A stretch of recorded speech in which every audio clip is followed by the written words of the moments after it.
Hello and welcome everybody into the Sun Solar Panel. Whether you're watching us on Facebook or YouTube or listening on the podcast, we appreciate you, the Flaming Ballers, more than you know. I am your host, Greg Esposito. Ahoy, hoy.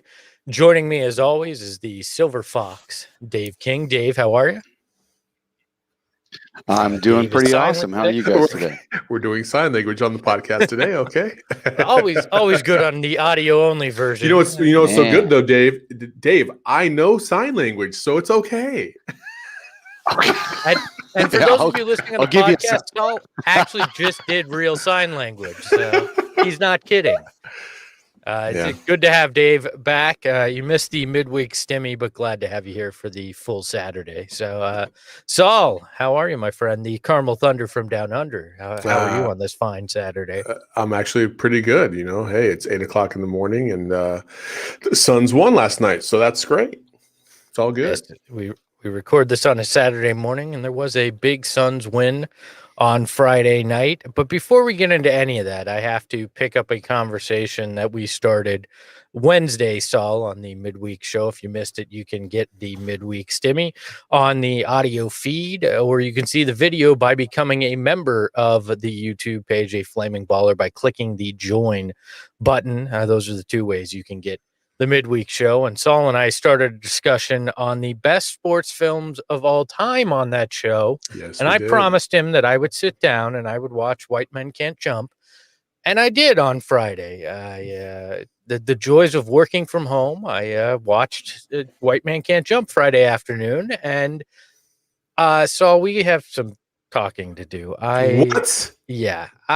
You didn't like it?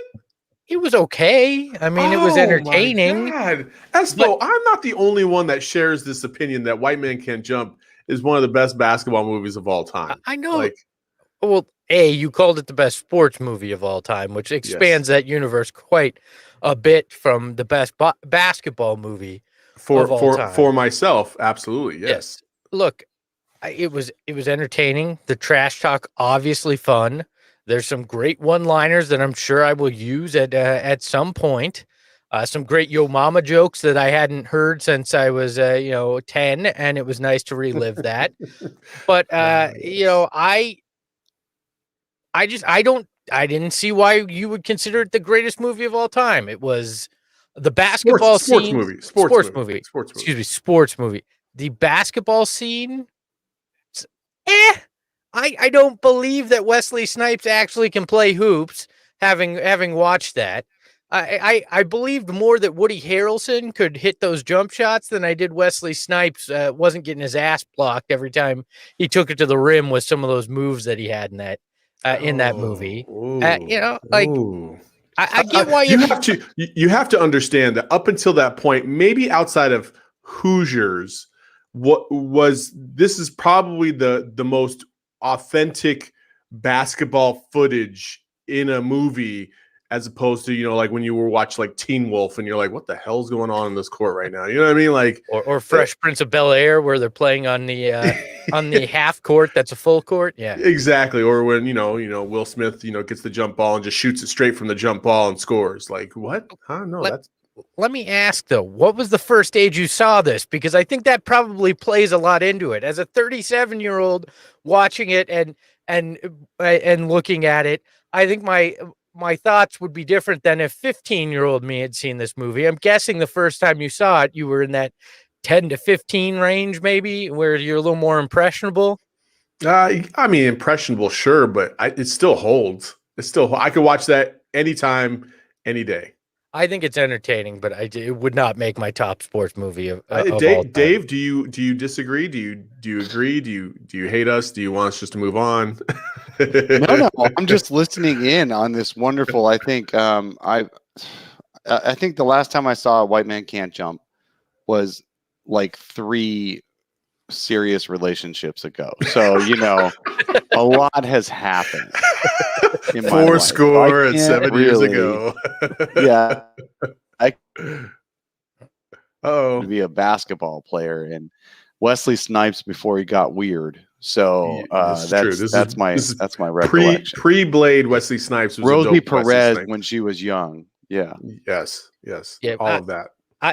Rosie Perez, I could understand why young Saul Bookman was very interested in this film. I can No, I definitely understand actually, that. to this day, when I watch it, I'm like, yeah, she's attractive, but damn, I did not like her character at all. Even when I was 13, I was like, Oh, it was a oh my terrible God, character. Billy. I'm like, oh my gosh, shut up, please. Her voice has never been any better than that. I mean, it's not No. like that character was a bad Rosie Perez. That was just Rosie Perez. Well, The only good okay. thing about her is when she Didn't- wasn't talking, you know? That's Dave King at Dave King You asked. NBA. You guys asked. Oh my God. I had not. That was not condoned by the solar panel. That was Dave King's opinion No. and Dave King's opinion only. Look, I think they picked. I think they miscast the white guy because everybody knows Woody Harrelson can get higher than most people in Hollywood. Woody Harrelson is a man that's not afraid of getting high. So Just so we're all clear, He Got Game is the best basketball movie of all time. Just so you know. I've got another assignment. Then I'll get on that one too. Oh, Espo, what are you even doing on this show? Oh my gosh! Have you seen Blue Chips? Have you seen Hoosiers? Yes, I've seen Blue Chips. God. I've seen Hoosiers. There's a few blind spots in my movie resume, but I'm filling them because you've asked me to. So He Got Game next up, and I'm guessing I won't crap on it as much as I did White Man Can't Jump. People in the chat talking about Coach Carter and Sunset Park. No. No. Hey, Coach Carter anyway, was pretty darn good.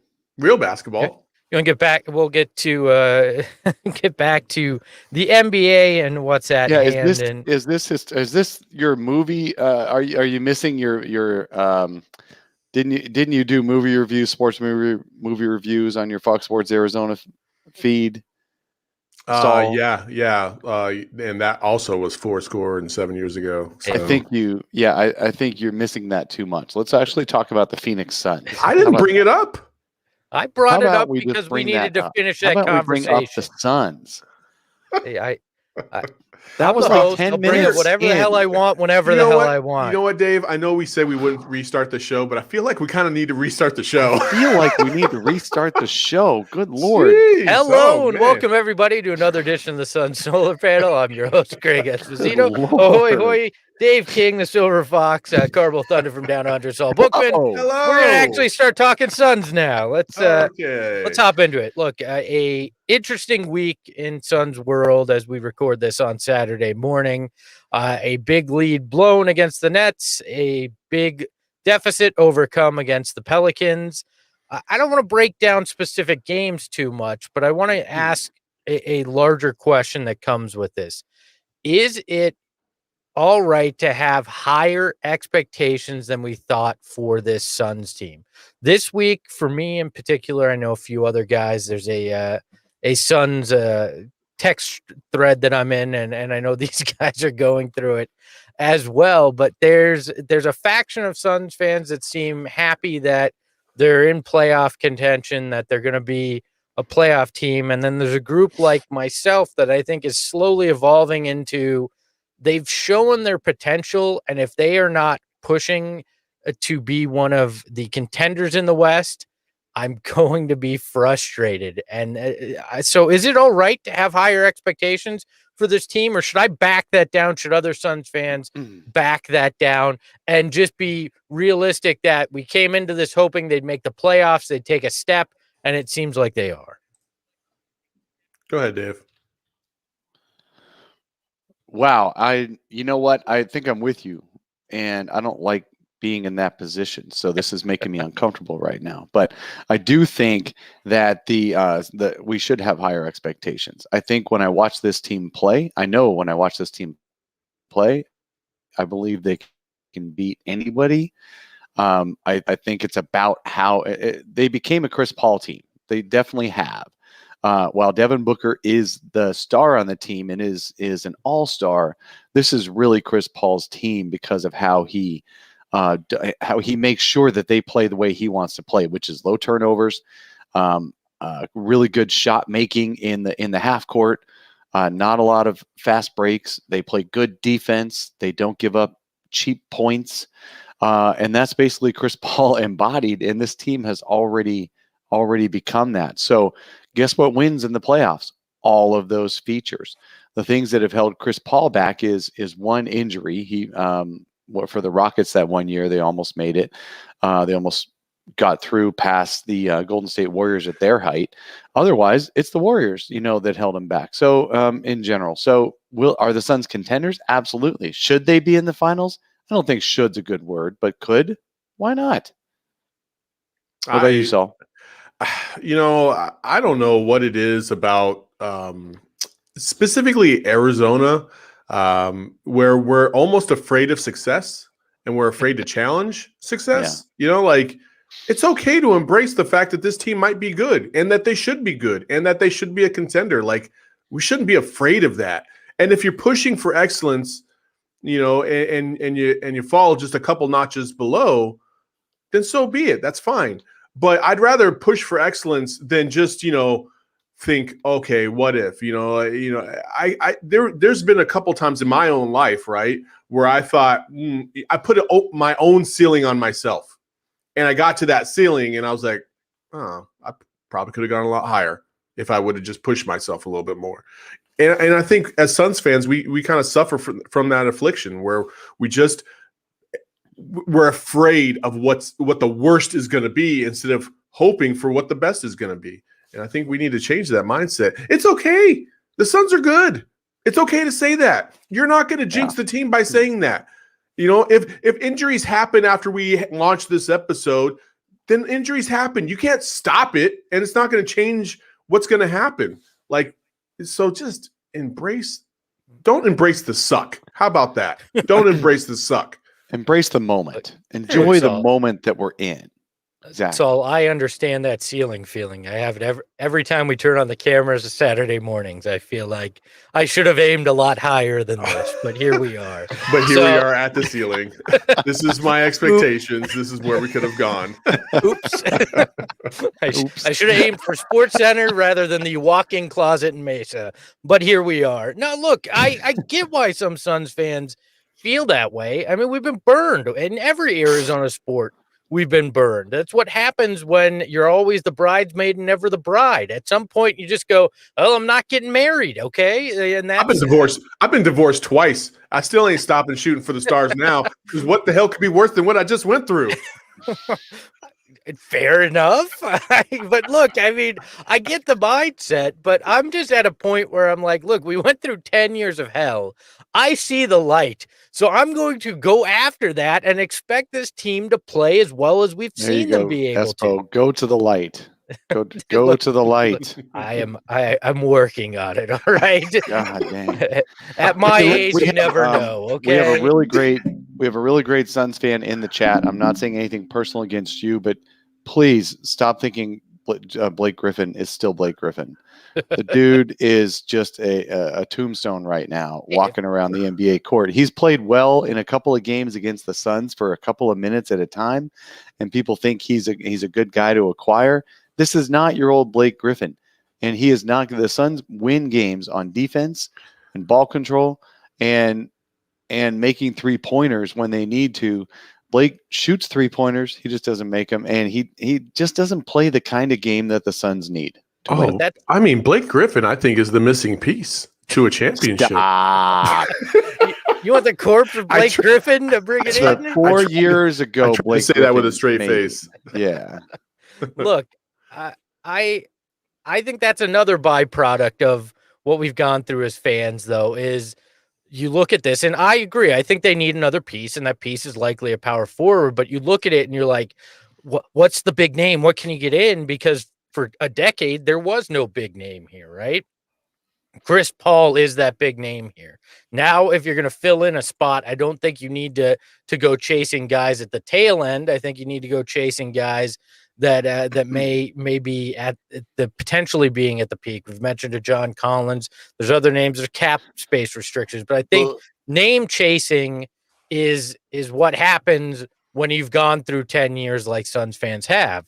and we all know how bad that is. I mean, we did a podcast for 3 of those 10 really bad years, so we know it as well. But to me, I want days. this team to aim for contending in the West, especially if AD's injury is more serious, like we briefly talked about on Wednesday. If he's out a long time, has to be independent of anyone else's injuries. I think the Suns can beat any team. I agree, but I'm saying that window opens a little wider if AD is out injured. And that means, hey, why not us at that point? Like, I think you're just as good as the Clippers when you're hot. And I think as much as everybody is on the Jazz right now, I think the Jazz are like that Atlanta Hawks team a handful of years ago, right? Where they ran through the East, they were number 1 seed, and then they took it in the teeth in the playoffs. I don't buy into the Jazz, or I do not think they are this team that everybody thinks they are right now. And I think the Suns are the better team than the Jazz. So I'm looking at it and I'm like, just go for it, because you never know what's going to happen. So embrace this year. You're playing well. And you haven't even reached your peak yet. I think having high expectations is more than fine. The thing is though is that our ceiling is higher than Utah's because of 2 guys, Cam Johnson and Mikal Bridges. If they play awesome, then we could compete against any team at any time, hands down. When those 2 are not awesome, it is very difficult for this team to compete with the elite teams for sure. CP3 and Booker can only do so much, and more CP3 lately than Booker. And, you know, and that sounds weird to say because Booker just got Player of the Week a week ago, averaging over 30 a game. But as we saw against the Nets, they needed him. And even yesterday, Booker wasn't amazing. You know, he had an okay game to his standards, right?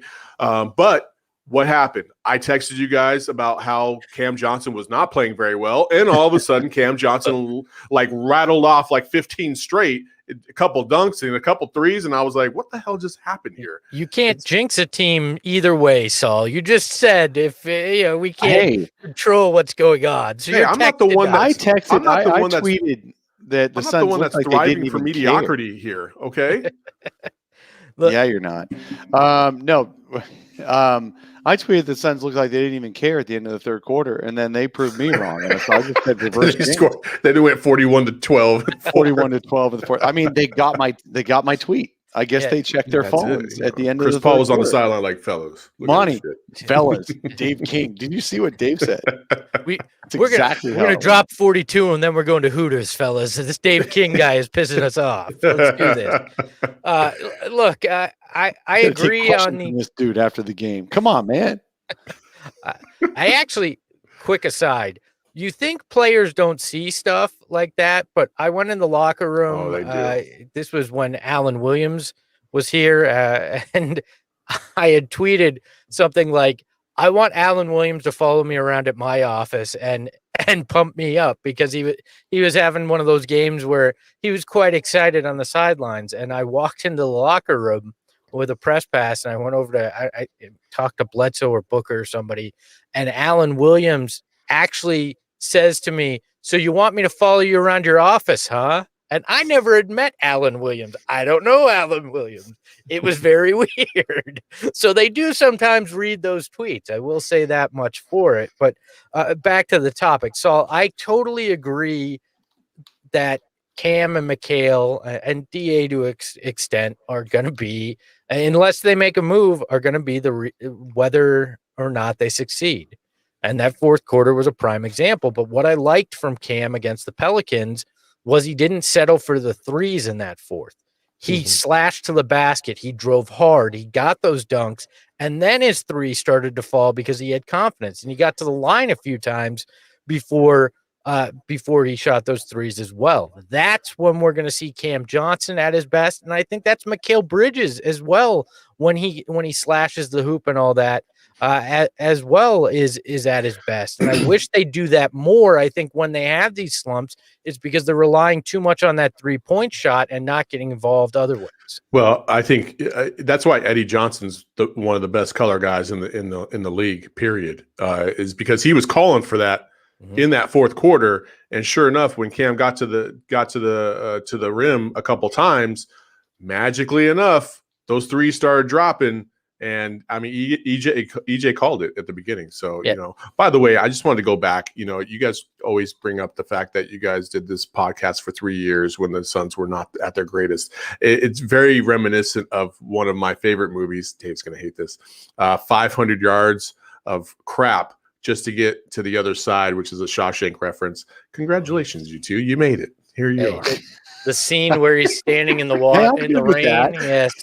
That's so it. I'm the old guy. I should Photoshop Espo's Freeman? Face on Andy Dufresne as he's looking into the rain.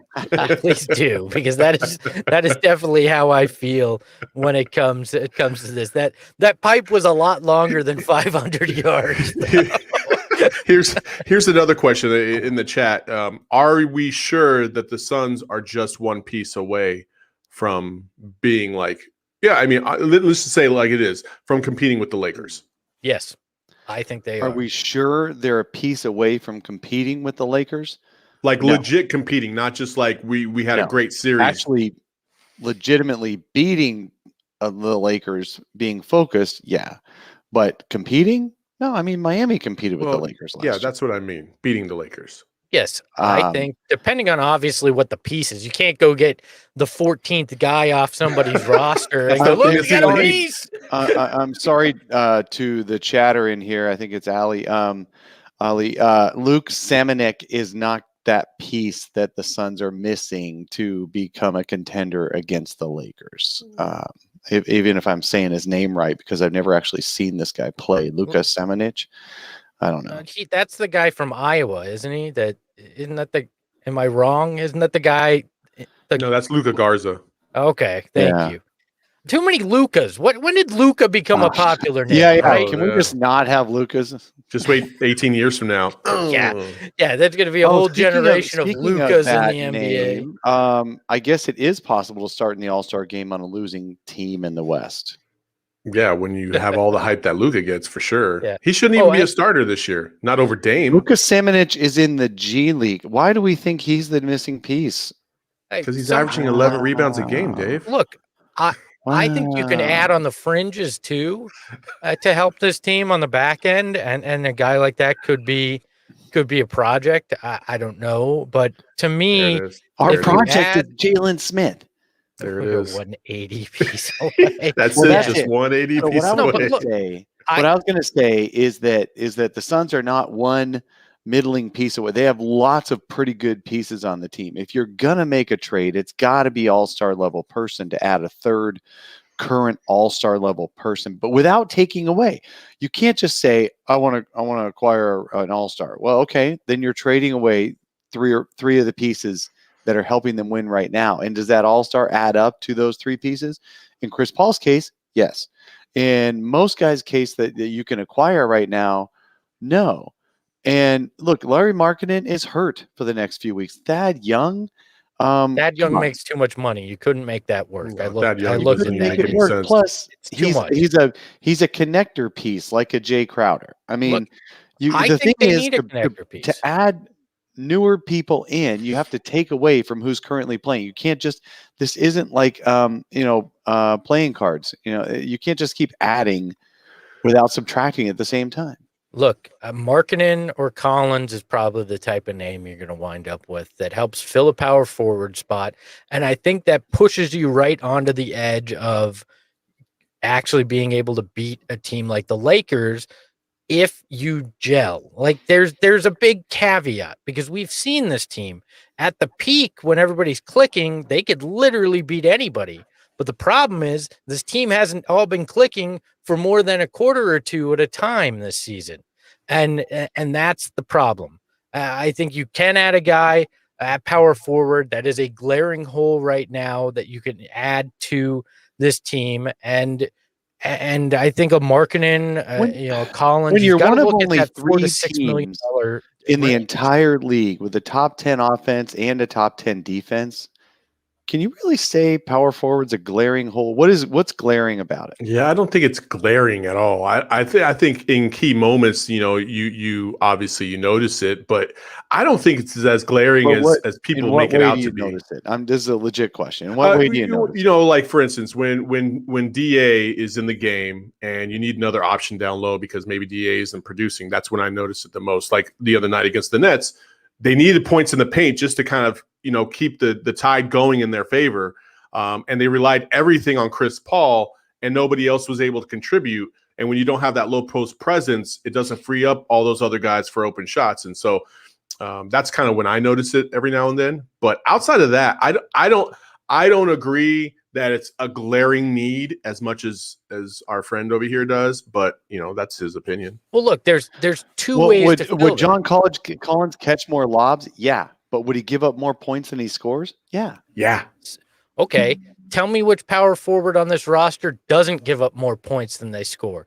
Cam Johnson isn't a defensive stalwart. Frank Kaminsky isn't a defensive stalwart. Cam Johnson's not a power forward. But he's played power forward for this Sure, team. they have the flexibility to do that. They need to stretch the court. So, okay, so great. You acquire power forward, and then Cam Johnson joins Collins Jalen is Smith shooting at the end of the 40% from deep. Marketing can shoot the three. Like, it's not – I'm not Markkanen's saying out 2 to 4 weeks. Stop with the Markkanen. Great. 2 to 4 weeks is nothing. I mean, we're talking still within the All-Star trade breakdown. window. Yeah, I mean that doesn't scare Markkanen me. is always hurt. Look, you're not gonna get a perfect Just because he's from superstar U for of A nothing that doesn't make fits in him a the great cap player. right now. Like that you're not gonna find all of a sudden people aren't gonna make all-stars available for Javon Carter and a draft pick. Like, you got to be realistic if you're gonna add to this roster and how you do it. I mean, to be honest, I know who we should go get. I mean, it's pretty obvious. It's absolutely this dude. Oh, we should God, get this guy as the power I forward. told you about the clip. I- Booker throwing me lobs. Yeah, Booker throwing him lobs, and oh man, this does not get pretty at all. You keep in mind, I'm 235 in that clip. All right. So the fact that I even can jump at all is impressive. Look at that part right there is my favorite part. It looks like you want to try and block him, and then you realize he's going to throw you a lob. Why should I expect the rookie to throw me a lob, right? Like, No, I almost killed like Devin Booker Espo's before he got a chance to be a star here. I almost lob for the dunk is a bounce pass. Where was that? Where was that Gorilla at? Greenhouse in the 200 level at the arena. They used to do the photo shoots up there. They'd set up backdrops, and when oh my God, I read that in the chat. When Booker saw that, he's like, "Oh, I so bad. Like, let's play. Like, let's go play." And I was like, "Okay." And I had no idea he was gonna. The first one, when I start laughing, is because I didn't know he was gonna throw me a lob. It basically hit me almost in the head. I'm proud to say I was the first person that Devin Booker ever threw an assist to while wearing a Phoenix Suns uniform, and there's video proof of it. I'm not gonna lie. Sometimes this does look like a DA lob.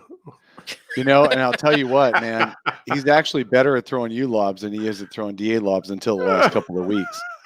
Look, this is a 7-foot hoop too. Shades of Oliver Miller there. Somebody said in the chat. Don't say that to Oliver. Oliver had some skills and lost weight more efficiently than I did. So he did. Thank you, Espo, for All-Star from Fabio in the chat. Yeah. Hey, and Espo, just in all full disclosure, if you want to find the Blippy clip and you want to send it my way, I'll play that too. That's all right. That's my claim to fame right now, baby.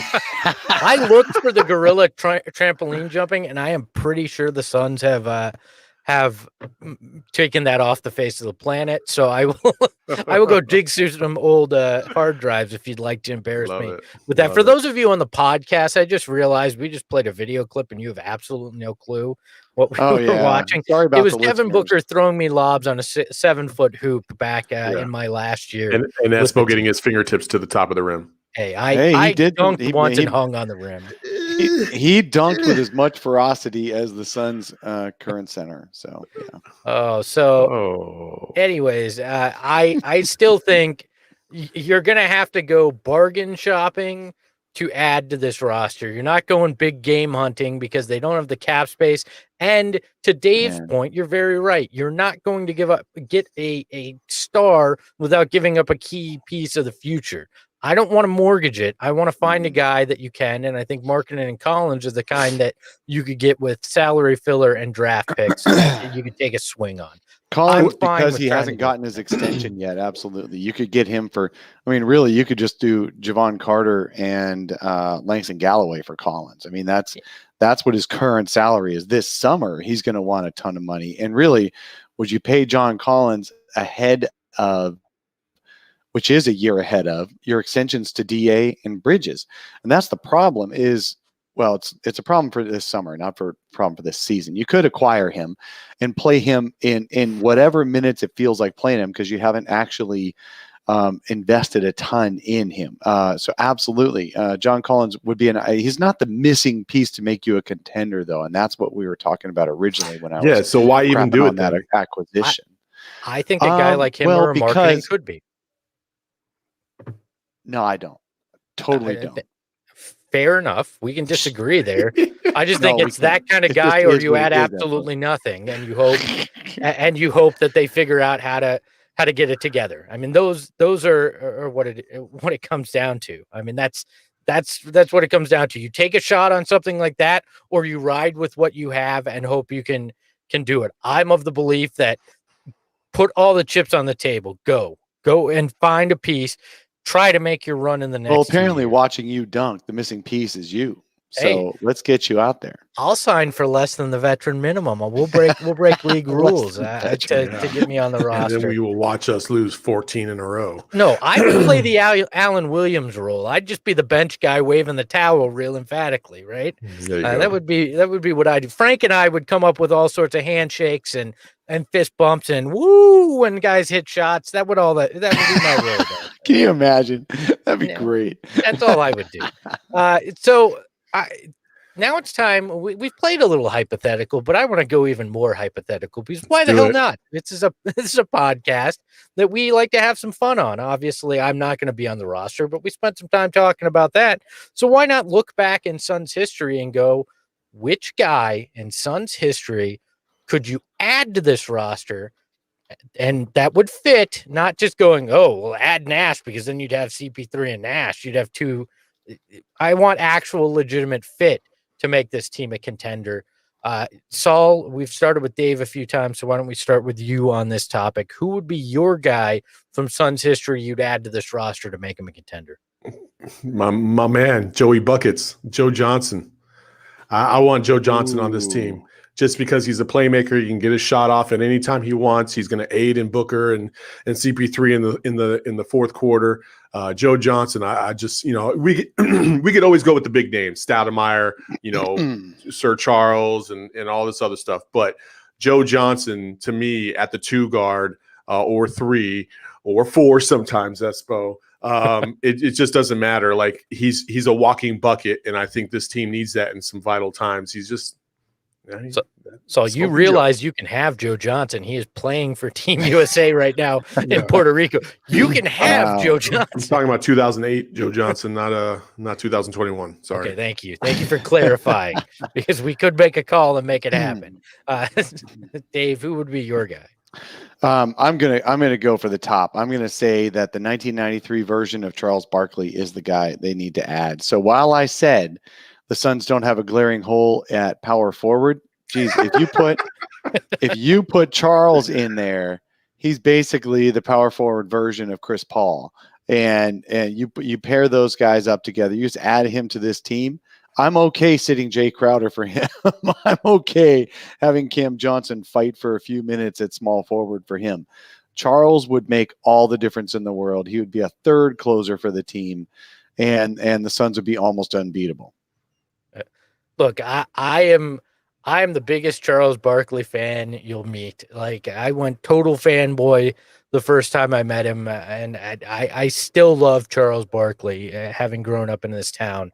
But and I can see that. I could see where you add him. I don't know how it would work with DA, but I guess it really doesn't matter when you're adding 93 Barkley. But to me, I would add Connie Hawkins.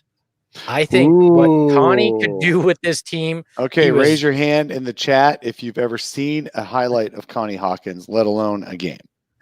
or if you actually know the name Connie Hawkins. I could be aging myself, but no, having said that, you are absolutely right. That's great. I mean, his passing, the way he, I mean, go look up the YouTube clips, right? This guy could palm a ball and do the. I mean, it was crazy. He was Dr. J. Can I tell a quick Connie Hawkins story? Of course. Is that okay? So back in the day, I was like, I think I was like 12 or something like that. The Arizona Republic is where my parents used to work. They used to work in like the mechanic warehouse, whatever. They invited all the kids of the people that worked in the warehouse down to the practice court to meet Frank Johnson. And so we went down there. We met Frank Johnson, whatever. And Frank told us all to line up around the 3-point line, and anybody who made 2 in a row will get a free pair of shoes. And so we're like, cool. Connie Hawkins walks down, comes to the court, watches us all shoot. I shoot and I miss the first one. And I'm like, damn, I don't get a pair of shoes. About 5 minutes later, the ball bounces back to me, and I'm like, well, I'm going to shoot it. And I shoot it and I make it. And Frank Johnson looks at me. He's like, didn't you already shoot? And Connie Hawkins is right behind me. He's like, let the kid shoot again. So I grab it and I shoot it and I make it another one. I make 2 in a row. Frank Johnson has to give me shoes, and Connie Hawkins is like, all right, my man. And he gives me 5, and then he goes to shake my hand after he gives me 5, which I thought was kind of weird. When he grabbed my hand, I mean, his hands literally went like all the way up to here and just grabbed me.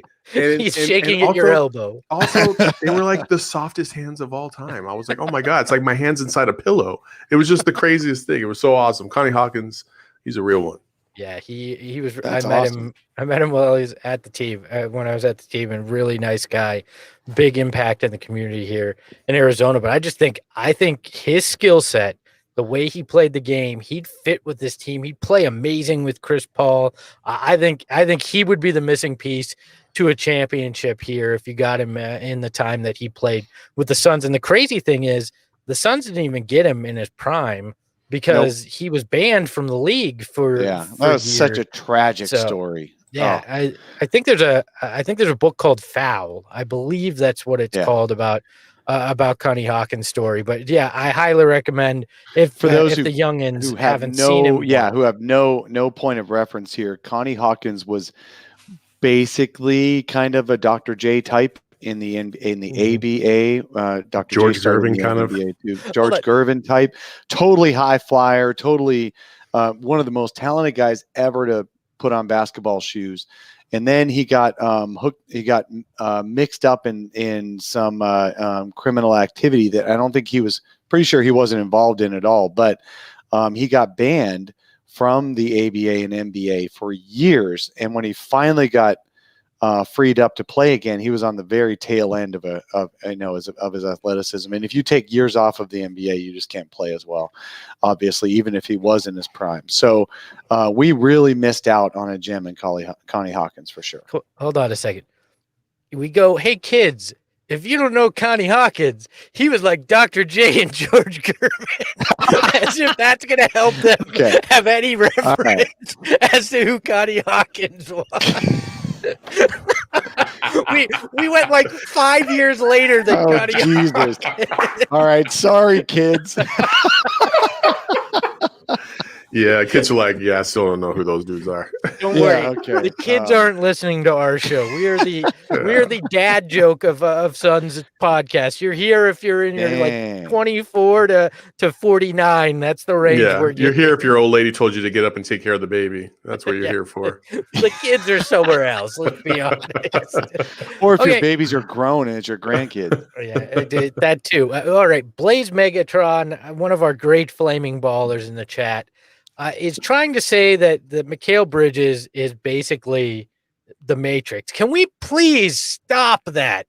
Mikal Bridges is not Sean Marion. Go back and rewatch Blaze. Sean Marion. Maybe Mikal can get to that level. Mikal is not at that level. I agree with him.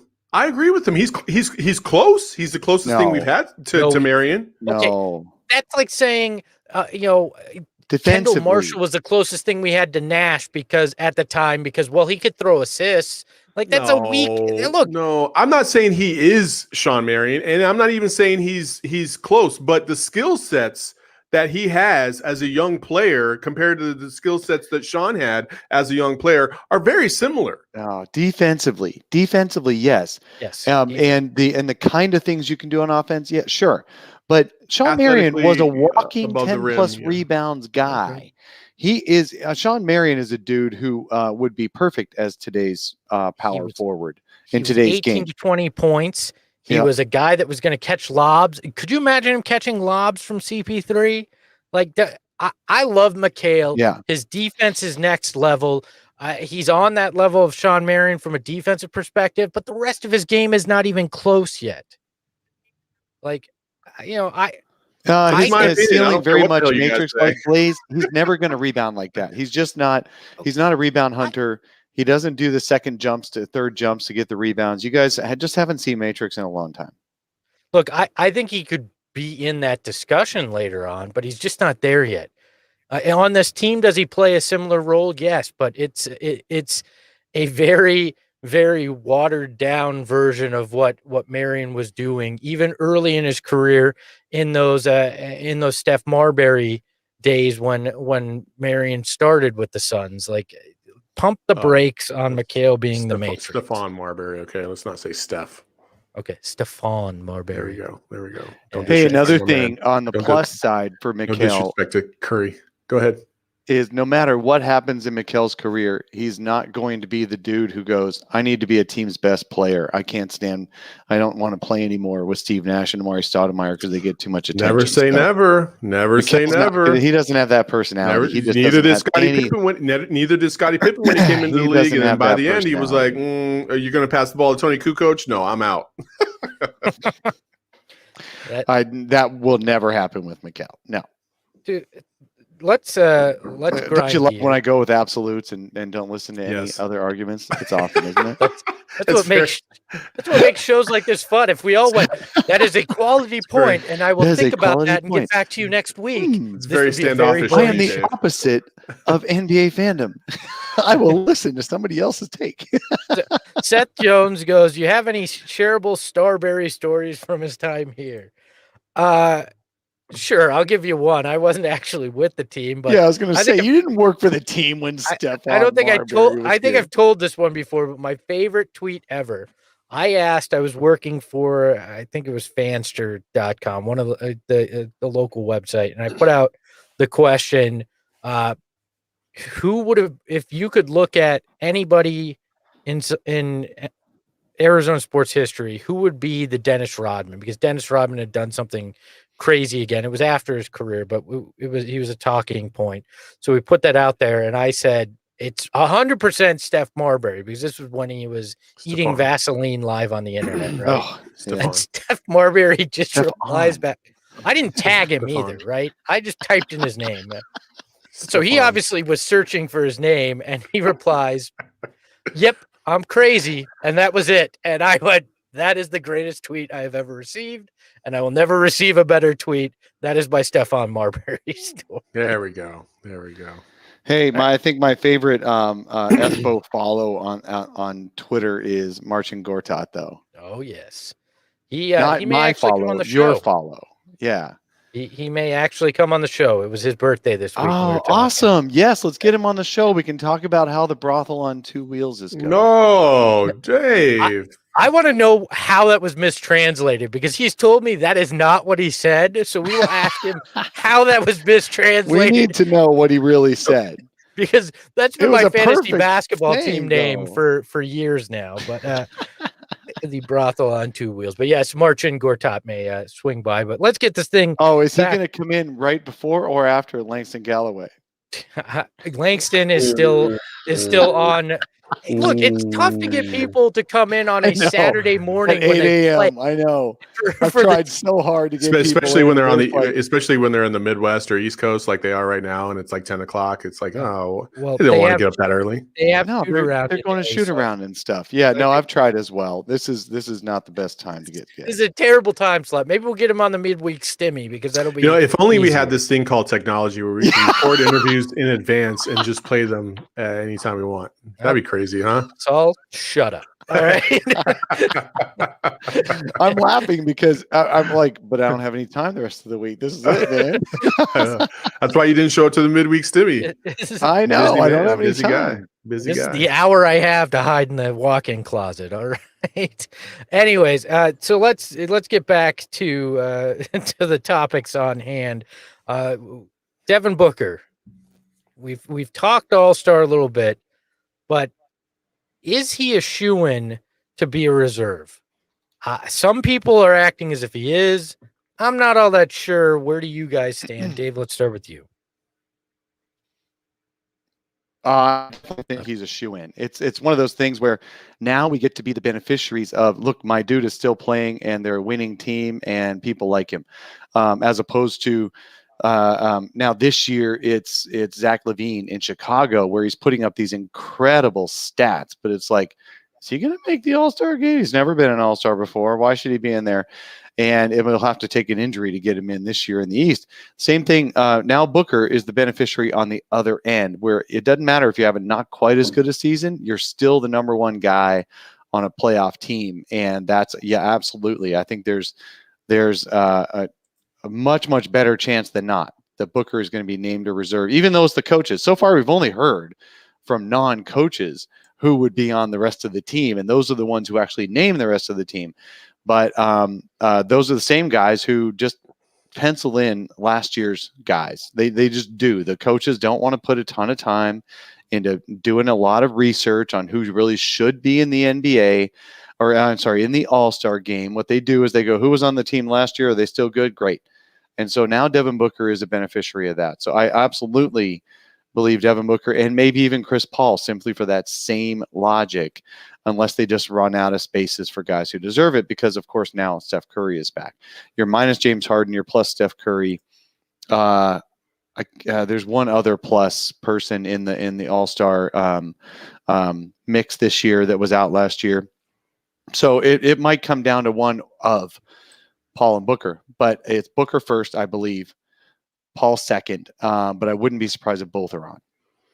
Yeah, I agree. I think I definitely think that it's going to be Devin Booker over CP3, although CP3 is playing lights out right now. But yeah, he is.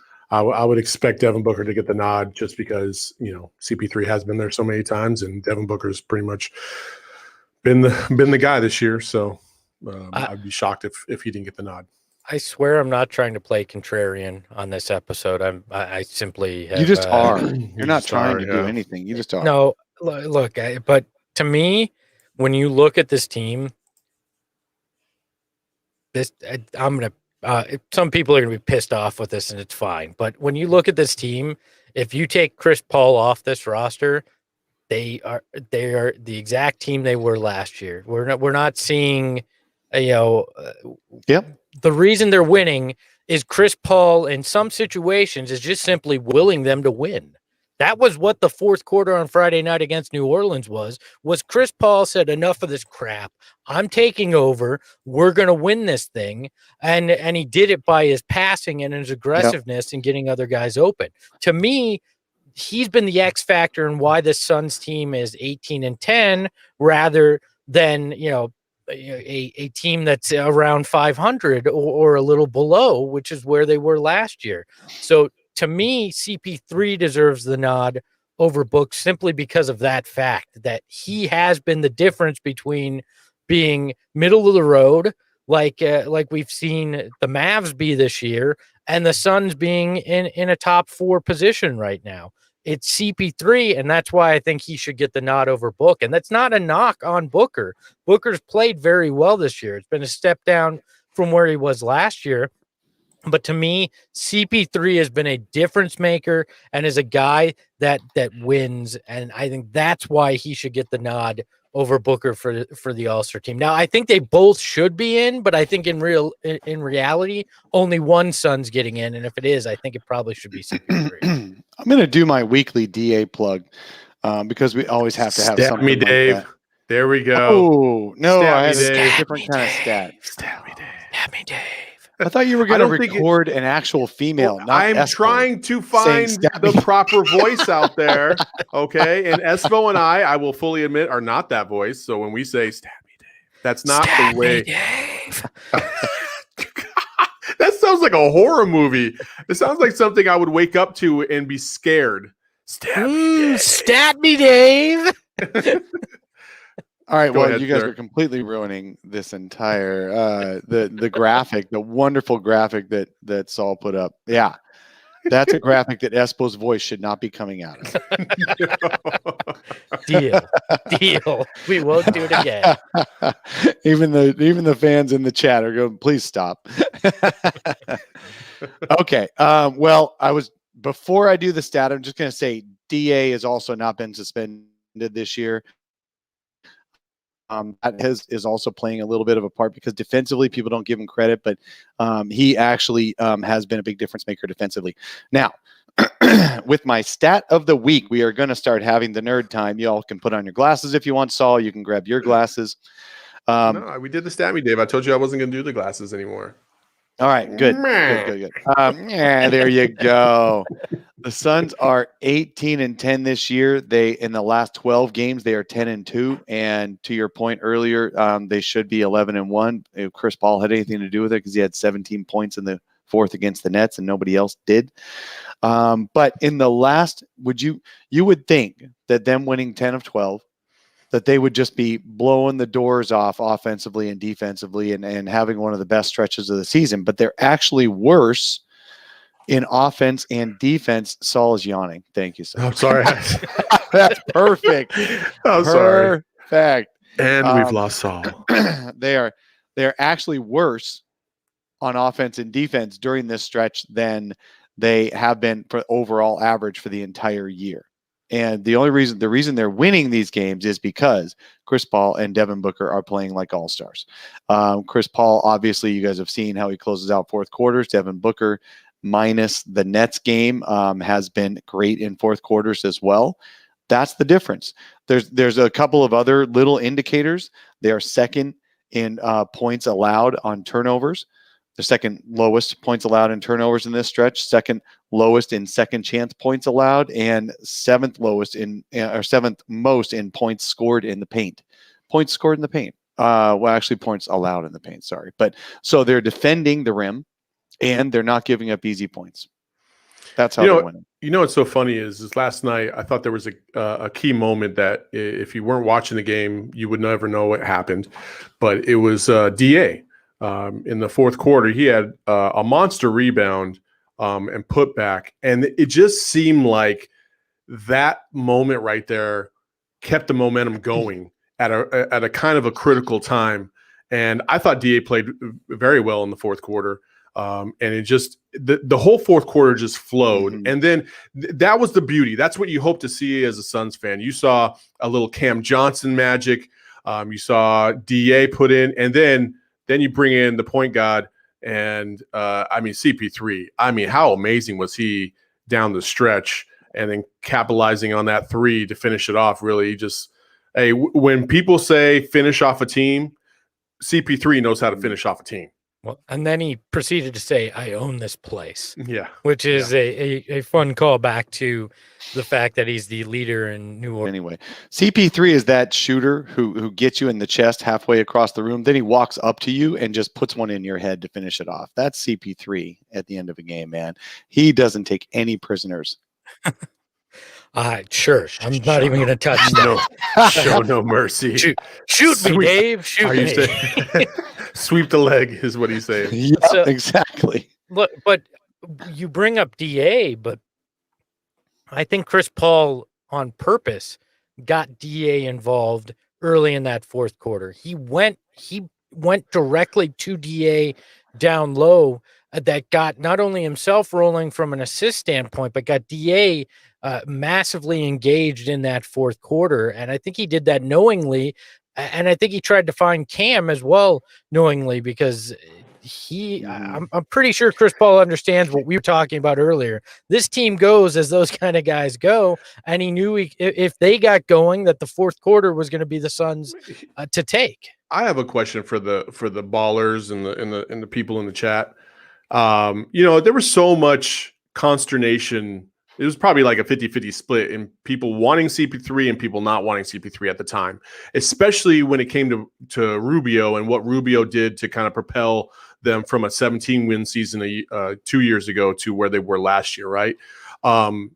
Do we finally realize that CP3 is a remarkable upgrade from Ricky Rubio?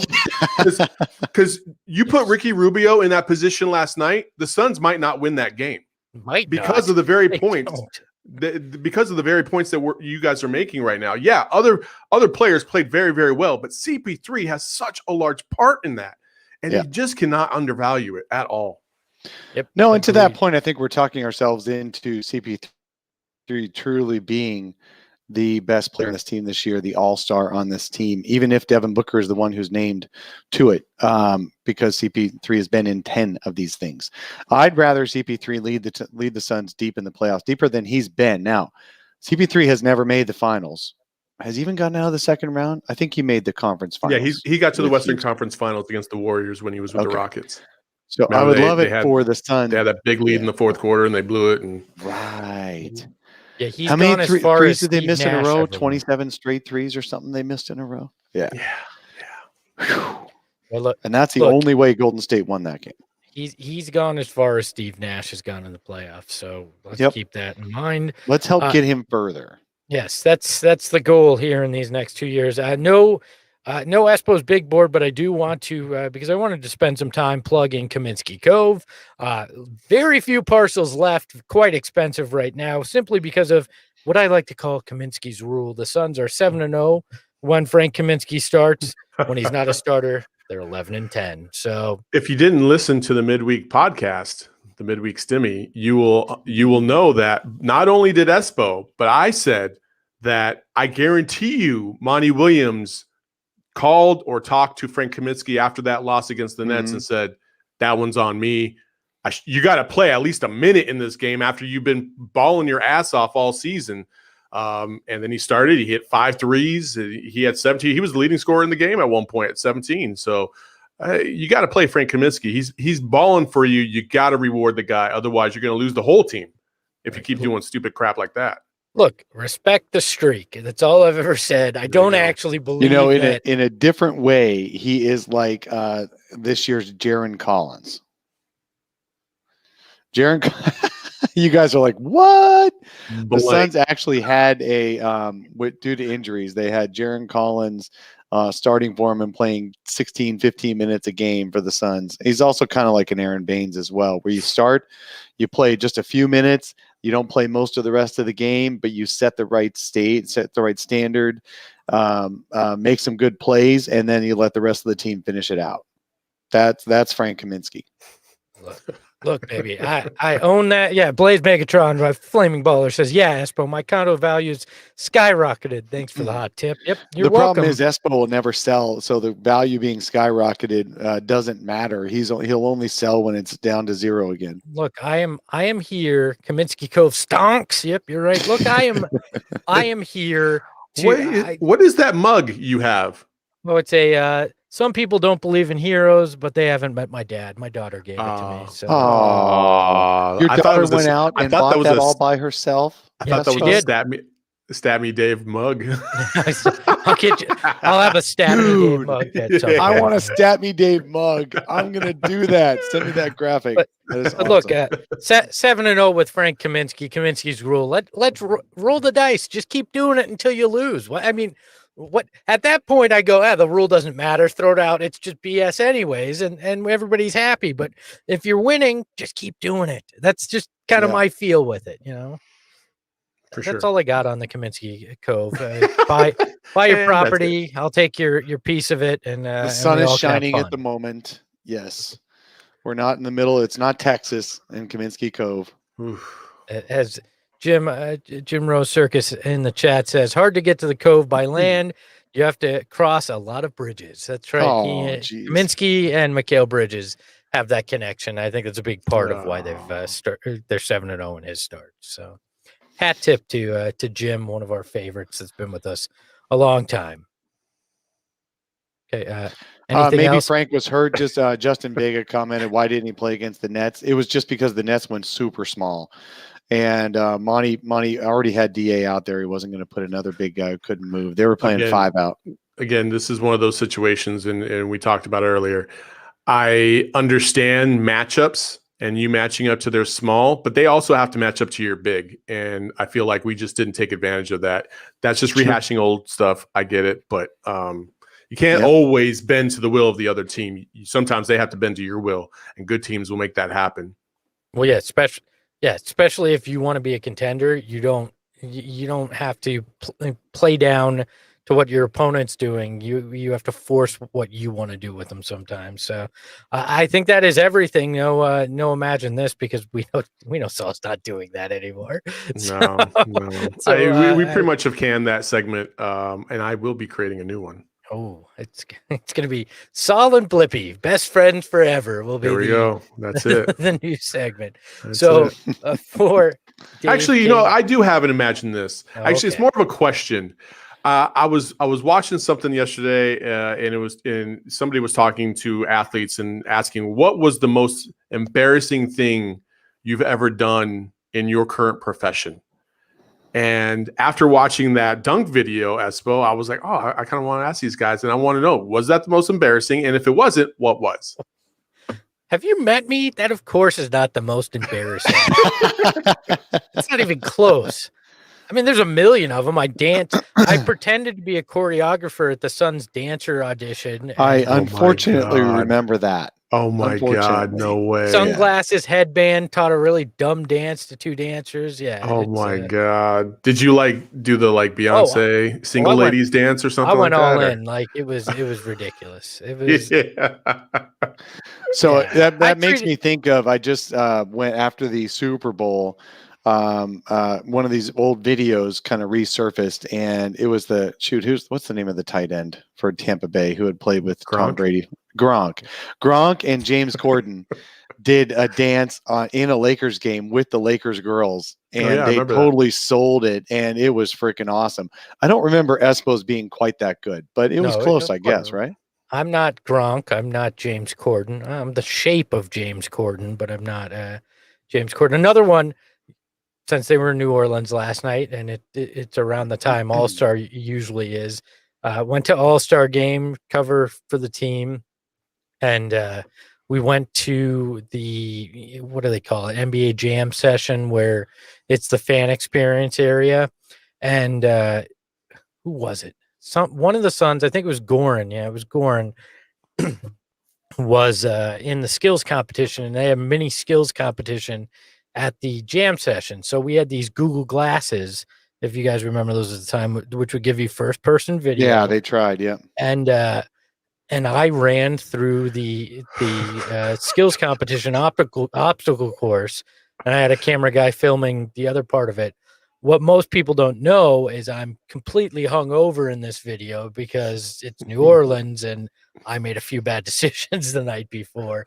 So that one's pretty bad. I'm unathletic as it is, but when you add in not being at the top physical ability as well, that was pretty bad. That was probably one of the more embarrassing videos I did. But I treated my time at the Phoenix Suns like a cross between an SNL sketch and something for the Daily Show. That was the way I handled the videos I did for them, because there's so many great serious reporters that it wasn't worth trying to be the next great serious Suns reporter. They had Paul Coro on the beat at the time, but they had nobody doing stupid stuff the way I could. So that's what I did. Yeah, I said I was at the University of Arizona Student Union, and I said Kobe Simmons out loud to my friend. Kobe Simmons won't even be a second-round draft pick, and Kobe Simmons was right behind me, and I didn't realize it. And Kobe Simmons unfollowed me on Twitter right away, and he was not a second-round draft pick. How has he been doing? I was right. Yeah. He's not even in. You were optimistic. He's in the G League, I think. Yeah. Well, you are correct, sir. Yes. Vincent in the chat. I calls him like I sees him. Vincent in the chat says, sounds like Espo had a better time than me. Fair enough. Espo decided to enjoy himself instead of be bitter. Yes. Yes, I did. And so that is the Sun Solar Panel. A little bit more Espo story time than we ever should probably have on this Do damn again? show. Yeah. But we let it ride. Thank you, Saul, for bringing up ridiculous videos from the past. Always a pleasure. We've got the Silver Fox at Dave King. You can follow him on Twitter at Dave King NBA. The NBA is there because he's the true all-star of this three-man team. And then you've got the Carmel Oh my Thunder from God. Down Under. You can follow him on Twitter at Saul_Bookman. The underscore is there because the Saul knows that the Bookman is muy caliente, and you just don't want to touch that. So you gotta have some space. I am at Espo on Twitter. You can follow the show at Sun Solar Panel, and we will talk to you for the midweek stimmy. I don't know if we'll do it Wednesday, Tuesday. We'll figure it out based on games, but we will be back for a midweek stimmy that you can listen to on anywhere you get podcasts. And if you become a Flaming Baller here on YouTube by clicking the join button, you will get to watch the video version of it as well. So for the Flaming Ballers, for everybody on the show, Espo's Big Board will be back next week. For those asking in the chat, I'm Greg Esposito. Thanks for joining us. Ahoy, hoy.